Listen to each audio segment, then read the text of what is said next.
There have been a lot of cuts to jobs and contracts within the federal government, and now President Trump seems to be putting the brakes on Elon Musk and Doge.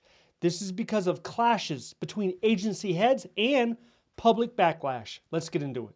On March 7th, President Trump calls an emergency meeting with his cabinet. According to two administration officials, Donald Trump laid down the law. He said, listen, you guys are in charge of your agencies. You're in charge of your department, not Elon Musk and not Doge. Elon is an advisor. Trump went further and said agencies can be very precise as to who will remain and who will go. We say the scalpel instead of the hatchet. That's an interesting way to phrase it, the scalpel and not the hatchet. That means you value precision. Let's check in on Elon Musk. That doesn't seem to be a scalpel or a hatchet he's holding. That seems to be a chainsaw and an interesting O expression on his face. How are agency heads even supposed to know where to make their precise cuts within their agencies? They just showed up a couple of weeks ago. So who were making the cuts before they showed up? Doge was there. Was Doge making the cuts? Was it OPM, who recently was under fire from multiple federal judges saying they don't have the authority to make cuts? Or was it Elon, outside of OPM, using his influence? Now, Elon recently has been having meetings with lawmakers in Congress. And a lot of times he's going in there and saying, I'm not responsible directly for these cuts. It's not me. Why would he say that? Well, he's saying that because lawmakers are concerned when they go back home to their districts and people are furious about losing their jobs. They don't know what to say. They're just sitting there with the blank face. They don't have a good answer on why you, your neighbor, your family member, why do they all lose their jobs? This is not just federal workers. This is veterans as well, and also defense contractors and other contractors. They're all losing their jobs. So now it seems that President Trump is changing his tune somewhat. His message now is he wants to keep the good people. His exact words were, it's also important to keep the best and most productive people. Which is a little funny if you think about it, because that's not what the actions have been showing us. You've had doctors, you've had scientists, you have IT specialists and engineers being fired. During the latest probationary purge, they were fired. Not for performance or misconduct, just arbitrarily fired because they were on probation. Why do you think you would attract a high-performing individual into the public sector right now? With the political winds being what they are, do you think someone is actually sitting at home or in the university right now saying, you know what? You know where my skills would be really valued at? Is if I go ahead and I work for the Trump administration. That's where hard work is going to be rewarded. That's where I'm going to feel like I'm actually doing a difference. And maybe half the country won't hate me if I go there. No, that's not what people are thinking.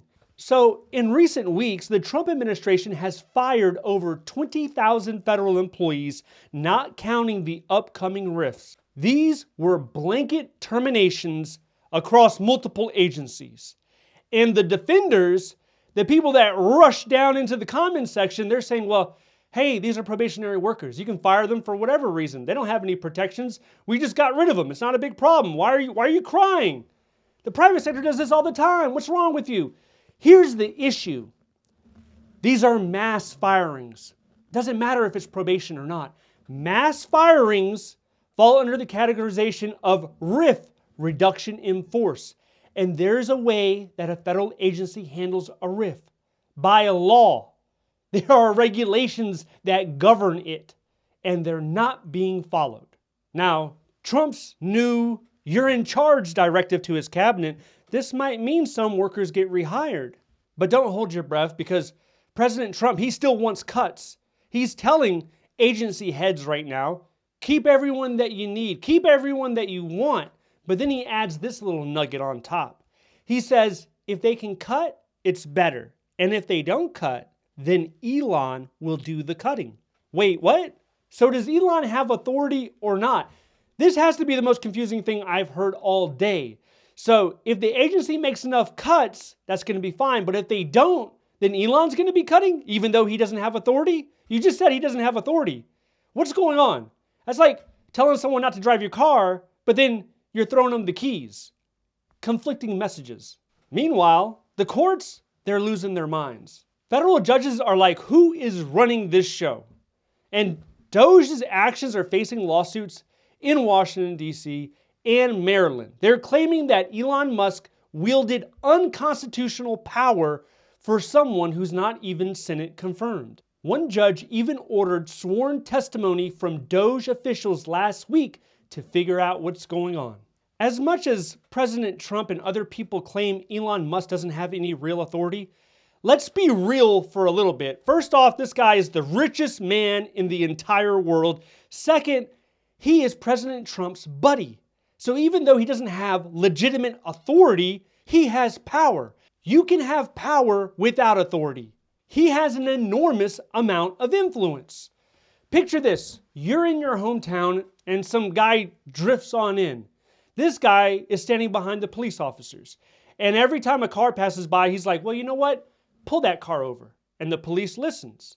And then he walks downtown, he says, you know what? Arrest that fella. And the cop listens. That's influence. The guy who just drifted into your town, he doesn't have legitimate authority, but the cops are still listening to him.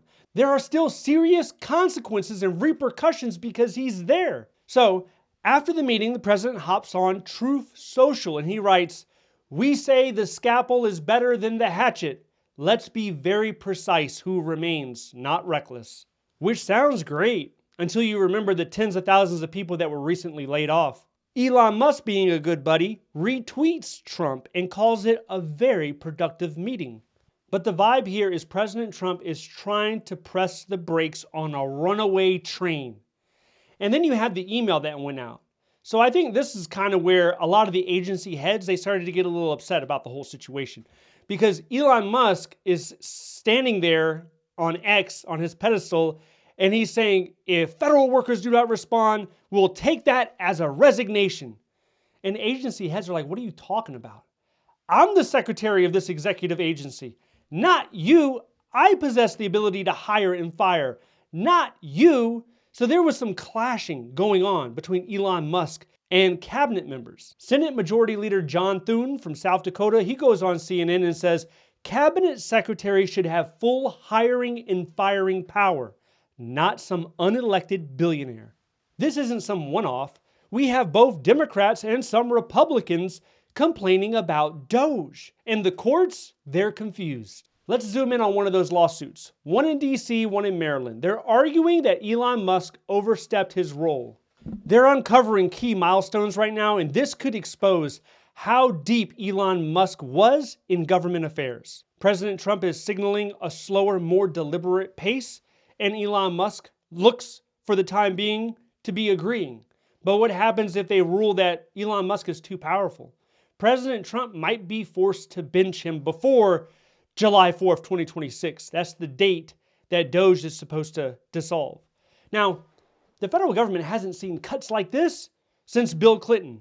You had to go back to 1994, 1995 in order to see cuts like this. And even back then, Bill Clinton took 8 years to get rid of 380,000 federal employees. Now, he did it the right way. He went through Congress. In the Senate, his plan was approved 99-1. It was a bipartisan plan. All hands were on deck. Everybody agreed to it. He mainly focused on the Department of Defense.